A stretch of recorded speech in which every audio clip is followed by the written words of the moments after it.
viene a continuación. Escuche nada más.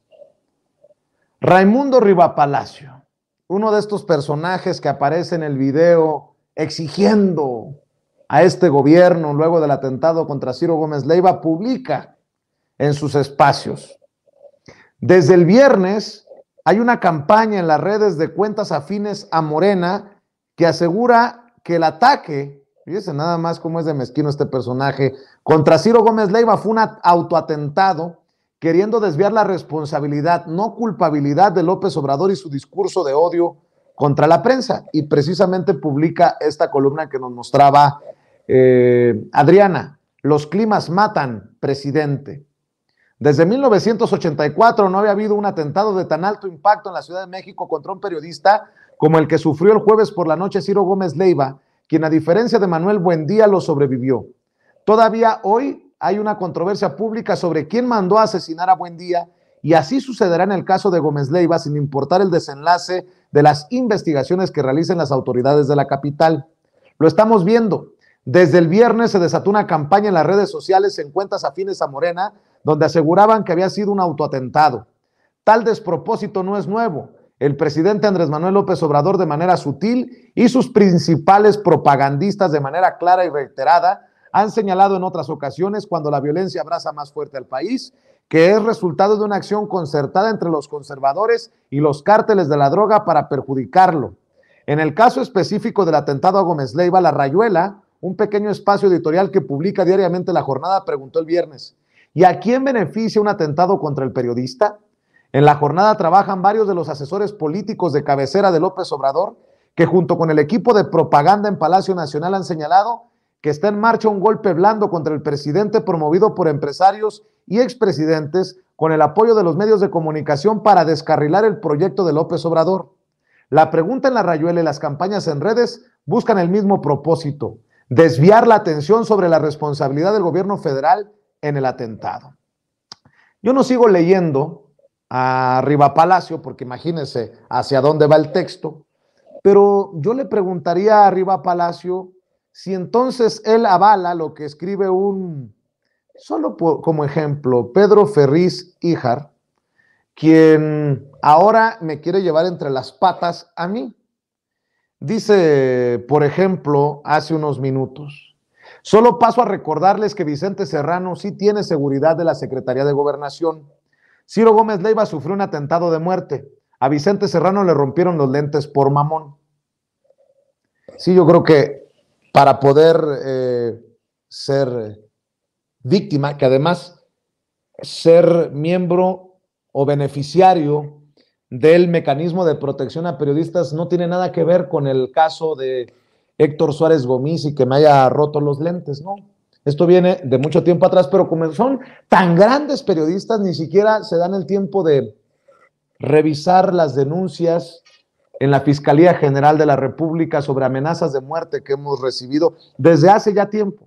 Pero, insisto, yo creo que Raimundo Rivapalacio, Denise Merker, Joaquín López Dóriga avalan de alguna manera esta visión de que pues uno es un pobre pendejo porque le rompieron los lentes y no nos metieron unos balazos. Me quiero imaginar.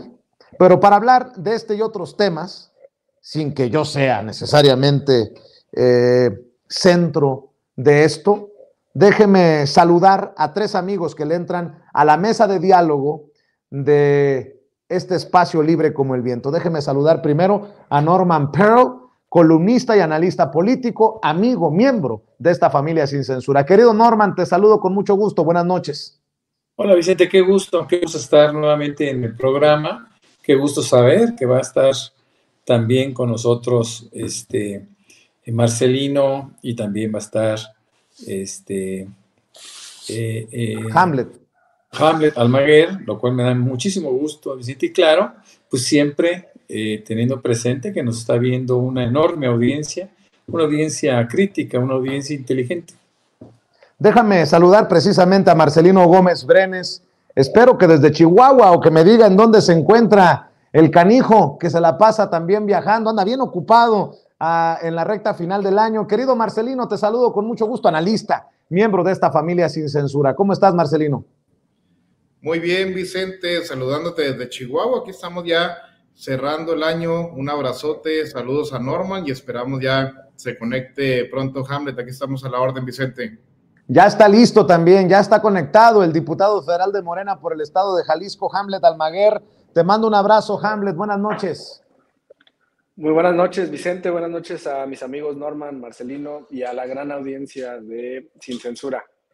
A ver, déjenme iniciar con esto.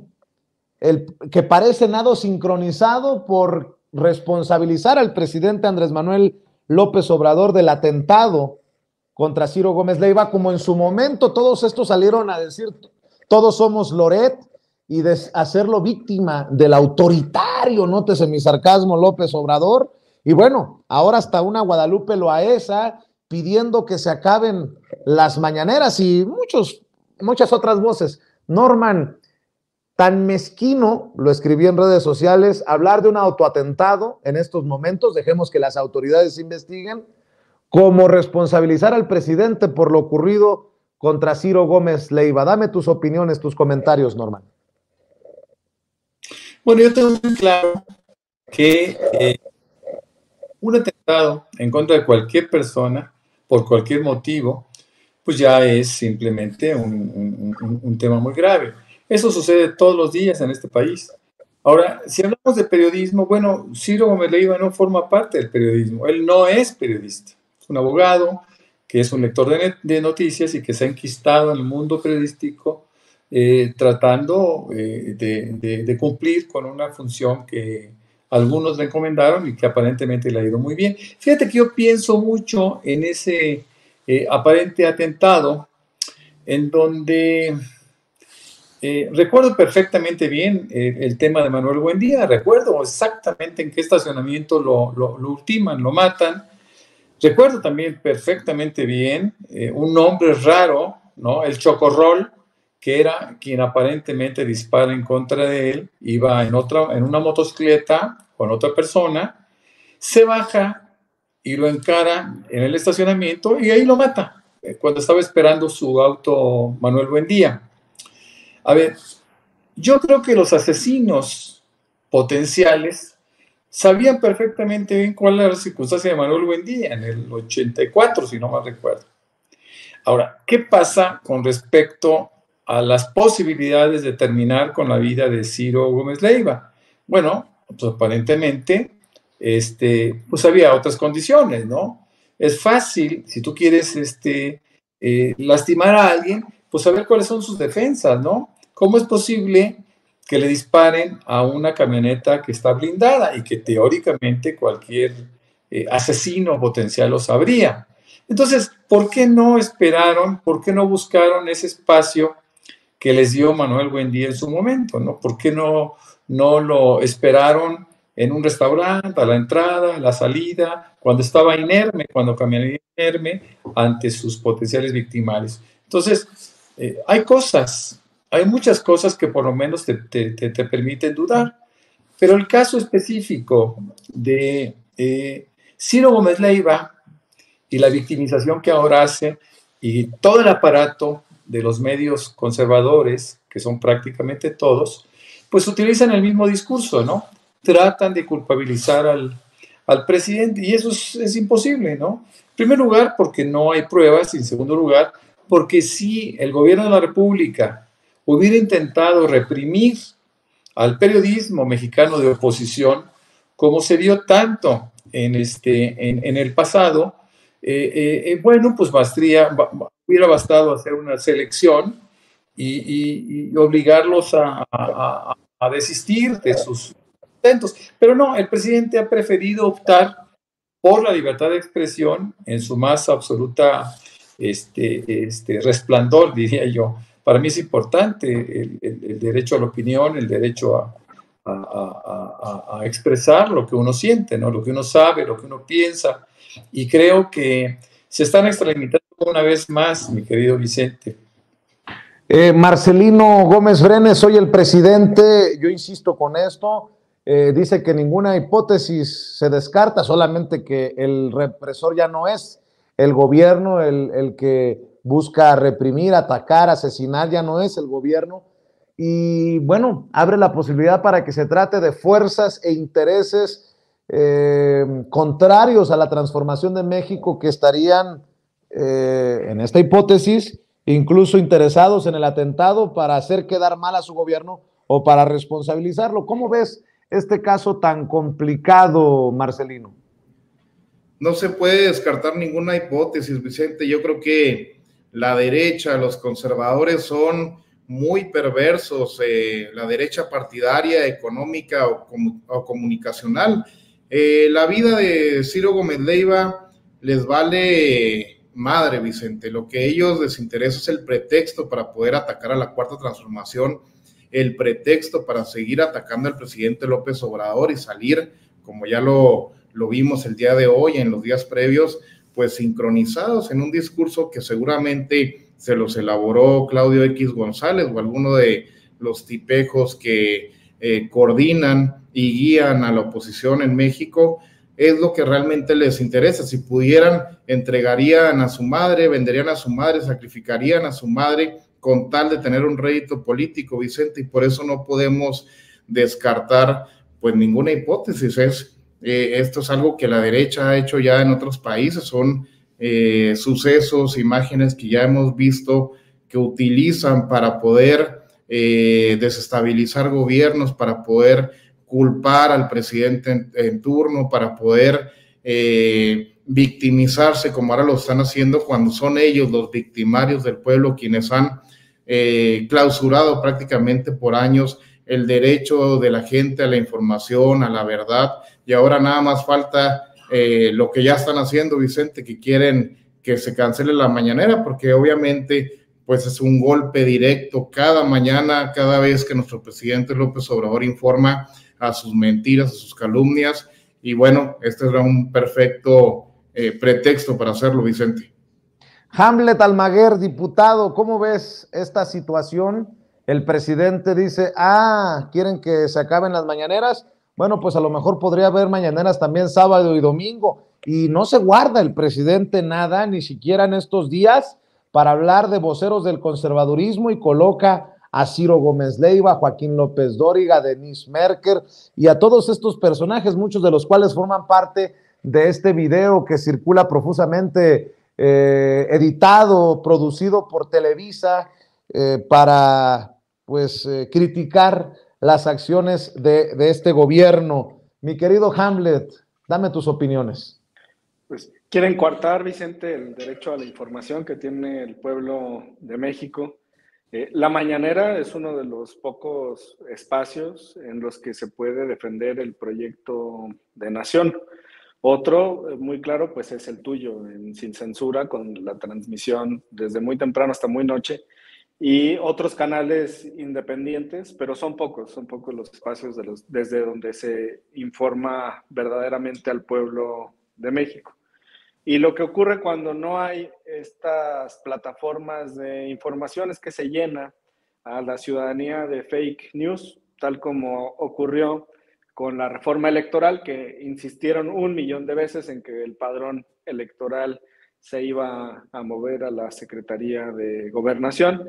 Y ya cuando quedó el texto tanto del plan A como del plan B muy claro, que seguía siendo facultad del Instituto Nacional Electoral, que se mantiene la Comisión del Registro Federal de Electores, pues todos estos medios tradicionales y corruptos pues no dijeron nada.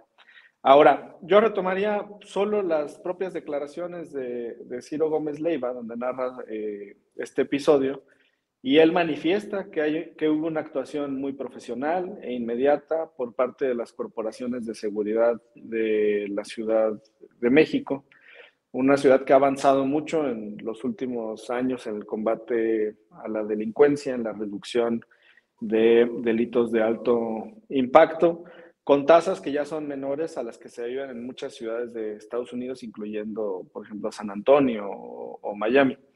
Y tan es así que hay una afluencia importante de extranjeros residiendo en ciertas zonas de la Ciudad de México. Entonces, si el propio Ciro Gómez Leiva está manifestando el profesionalismo, la atención por parte de las autoridades policíacas de la ciudad, pues yo solamente llamaría a los medios de comunicación, a Raimundo Rivapalacio y a la oposición, a que esperen a que las corporaciones realicen sus investigaciones, a que la Fiscalía de la Ciudad de México y, en su caso, la Fiscalía General de la República puedan desarrollar todas estas pesquisas. Y estoy seguro que muy pronto vamos a tener información fidedigna.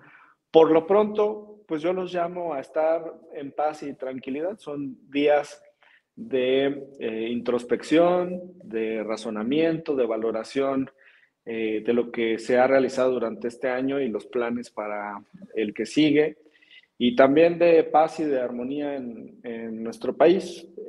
Ojalá que dejen de lado estas tesis que pretenden, pues, culpar al presidente de la República, quien es una persona muy respetuosa de los derechos humanos. Me hizo recordar esta serie de aseveraciones, pues el caso de Javier Duarte. Yo nunca los vi hablando así de lo que sucedía en Veracruz durante su gobierno, en donde a los periodistas que hablaban en su contra, pues los asesinaban. Entonces simplemente lo están realizando por generar una inestabilidad. Hay que esperar a que las autoridades en la materia puedan resolver el caso, Vicente. A ver, de hecho, vámonos de regreso, Hamlet, Marcelino, Norman. Déjame poner sobre la mesa lo que dijo el presidente Andrés Manuel López Obrador. Estoy muy contento porque no se salieron con la suya de mantener los privilegios en el INE al celebrar la aprobación de su plan B de reforma electoral precisamente en la Cámara de Diputados, Hamlet. Y veo también, aquí publicamos temprano una declaración tuya, diputado, sobre Ricardo Monreal, ¿no? Que considera inconstitucional esta reforma electoral y tú lo llamas ignorante por el desconocimiento de las sentencias constitucionales. Por cierto, el presidente ha llamado a legisladores y legisladoras que han respaldado su plan de reforma electoral, ha llamado a Palacio Nacional a legisladores y legisladoras. ¿Tienes tú programado asistir a esta reunión? ¿Es así? ¿Ha habido una invitación del presidente a Palacio? Cuéntanos, Hamlet. Pues estamos muy contentos, Vicente, de tener el privilegio de poder compartir mañana una parte de su día con el presidente de la República. Nos vamos a reunir primero en un hotel cercano al Zócalo, la bancada. Ahí vamos a desayunar y después de ahí nos pasamos a Palacio Nacional. Estamos muy felices de lo que se ha logrado en este año, a pesar de las posturas de la oposición y a pesar de las posturas de integrantes de la bancada de Morena que han votado y luchado en contra del proyecto de transformación. Y sobre el tema del voto, pues hay rasgos muy elementales. Aquí lo tenemos, el voto particular de Monreal. Dice, por ejemplo, que es inconstitucional que las personas que están sujetas a prisión preventiva voten. Le parece que viola el artículo 38. Y lo que le decíamos en tribuna, pues, es que aquí está la sentencia de la Sala Superior del Tribunal Electoral en el juicio de la ciudadanía 352-2018. La página 42 dice, se concluye que las personas en prisión que no han sido sentenciadas tienen derecho a votar.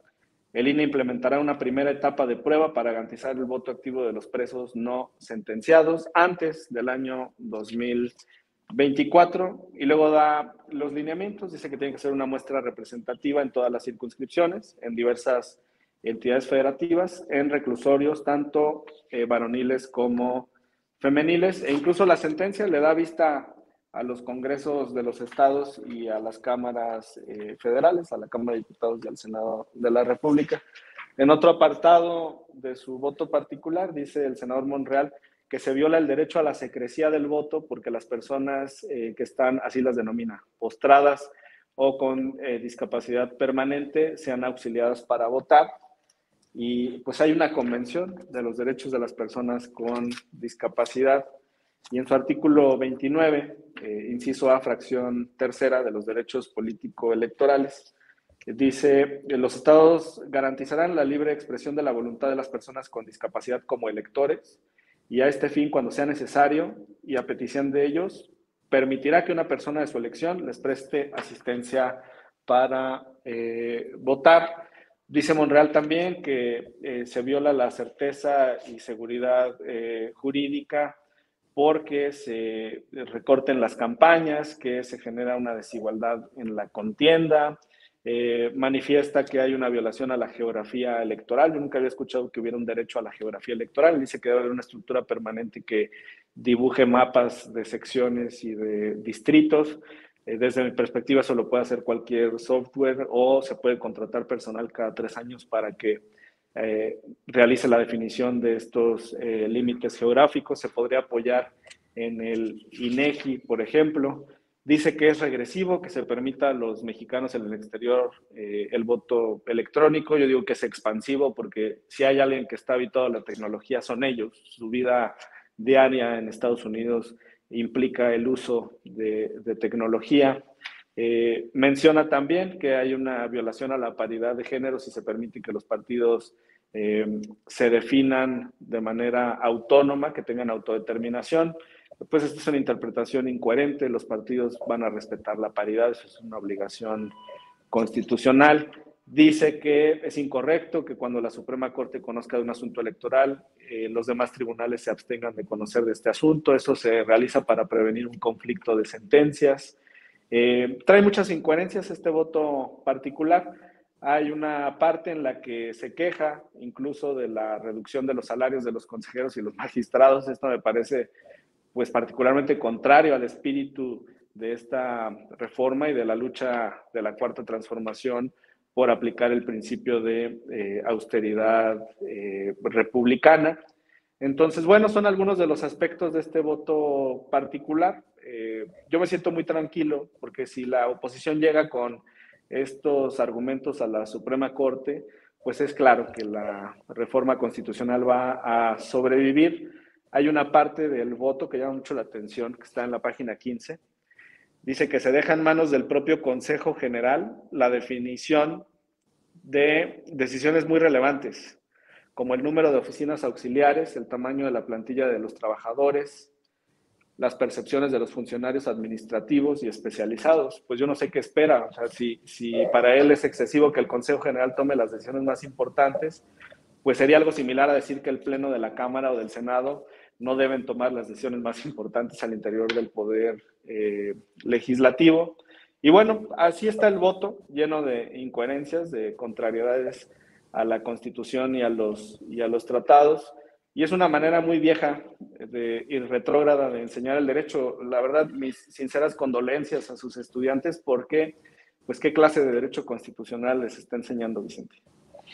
Marcelino, con un Ricardo Monreal que se sostiene y que presenta documentos para básicamente explicar por qué se va a mantener en contra de la reforma electoral. Qué importante la labor de Adán Augusto López Hernández, el secretario de Gobernación, quien a falta de que haga su chamba, Ricardo Monreal, el que tendrá que tejer en el que ha tenido que tejer en este tiempo de discusión de reforma electoral, ha tenido que ser el secretario de Gobernación, insisto, Adán Augusto López Hernández, salvo que tú tengas otra opinión, Marcelino.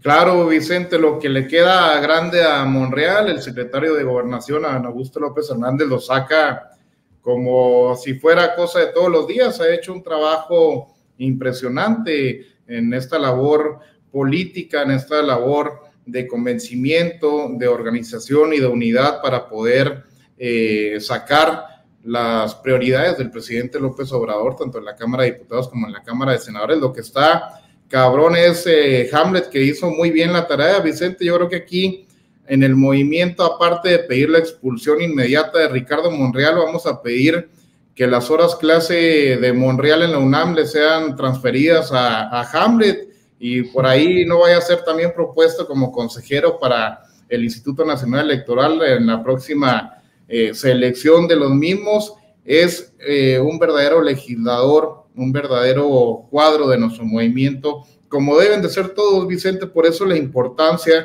de en el 2024 poder identificar a quienes traicionaron, a quienes fallaron, a quienes andan dudosos con el proyecto y con su compromiso con el pueblo de México, para que no repitan, seleccionar a los mejores cuadros, a los mejores perfiles, a las mejores compañeras y compañeros para que representen en el 2024 nuestro movimiento y poder profundizar los cambios que quedaron pendientes, Vicente, en este sexenio, lo que va a poder continuarse a partir del 2024, porque bien lo dice el presidente López Obrador esta mañana, está muy contento porque algunos de los privilegios del INE pues van a desaparecer con este plan B. Es un buen fregadazo que se les da a estos faraones, a estos cabrones que viven como reyes a costas del pueblo, pero en el 2024 requerimos retomar esa mayoría absoluta en el poder legislativo y poder realizar las reformas constitucionales necesarias para acabar,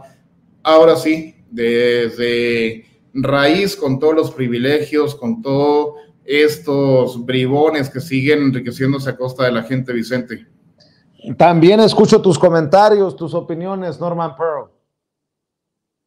Lamentablemente, Hamlet Almaguer no puede ser un consejero ciudadano porque es un militante político, pero claro que sería extraordinario tener consejeros de esa talla, ¿no?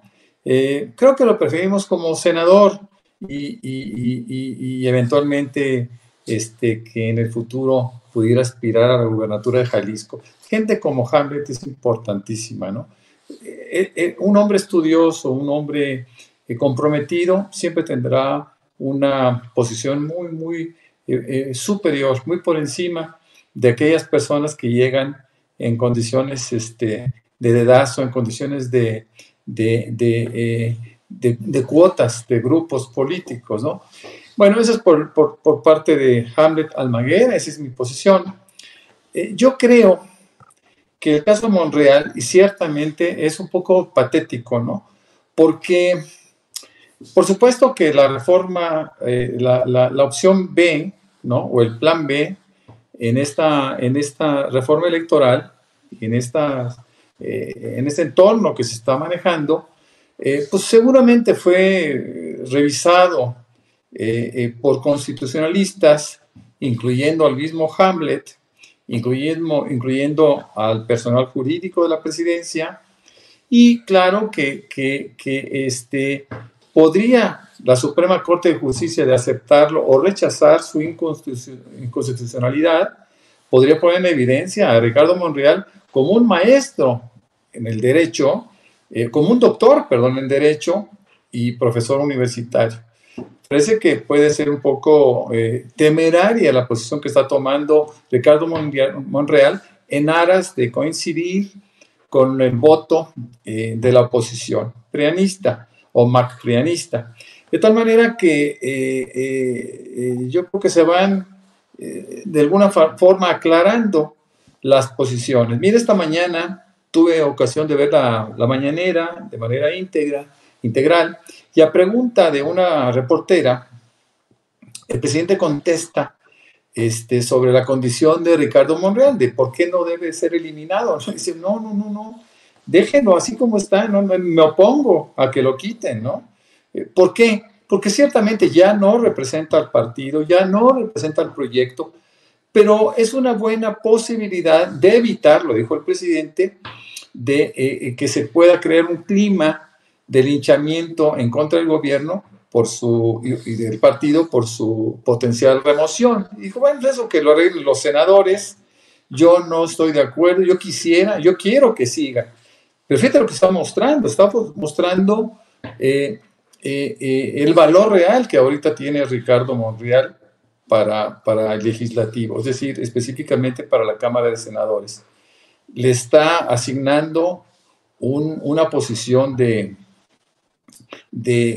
una persona que ya resulta obsoleta su participación. Seguramente, como lo hicieron en el Senado, los senadores de la fracción parlamentaria de Morena, es cierto, estimulados por la gran labor de negociación, de operación política por parte de César Augusto, el secretario de Gobernación. Bueno, pues esto nos da una idea de hasta dónde se puede llegar, inclusive sin contar con el presidente de la Jucopo y coordinador nominal, podemos decirlo ya ahora, oficial, de ese grupo parlamentario. Entonces, bueno, pues creo que está muy clara la posición de Ricardo Monreal, es irrelevante ya su participación. Los senadores saldrán adelante solitos, ¿no? Creo que están en esas capacidades, Vicente. ¿Por qué no cerramos, mi querido Norman, invitando a la gente para que lea tus columnas en los diferentes portales en donde se publican y obviamente a lo que opinas en redes sociales? Claro que sí, con mucho gusto. Bueno, ahí me encuentran como Norman F. Pearl en Twitter. De la misma manera, me pueden encontrar en Facebook, en la cuenta personal y en la fanpage. Y escribo, en donde siempre hay una buena interlocución con la gente, en Manifiesto 21 MX, La Lupa MX, Los Reporteros MX y Reporte 32 MX. Yo los espero que podamos entrar en contacto. Y por supuesto agradezco la participación a un lado de ustedes, Vicente, y de nuestros amigos también, Hamlet, Almaguer, así como Marcelino. Un gran saludo a toda la audiencia y aprovecho, porque regresaremos hasta el lunes, aprovecho para desear una gran cena de Nochebuena y que todo el mundo pueda encontrar la felicidad, por muy fugaz que pudiera parecer en algunos casos, ¿no? Ojalá que no sea así. Nosotros también te mandamos las mejores vibras y mucha luz, mi querido Norman Pearl. Marcelino Gómez Brenes, cerremos invitando a la gente a tus trincheras. Muchas gracias, Vicente. Estamos en todas las redes sociales, Facebook, Twitter, Instagram, YouTube, TikTok, como Marcelino Gómez Brenes.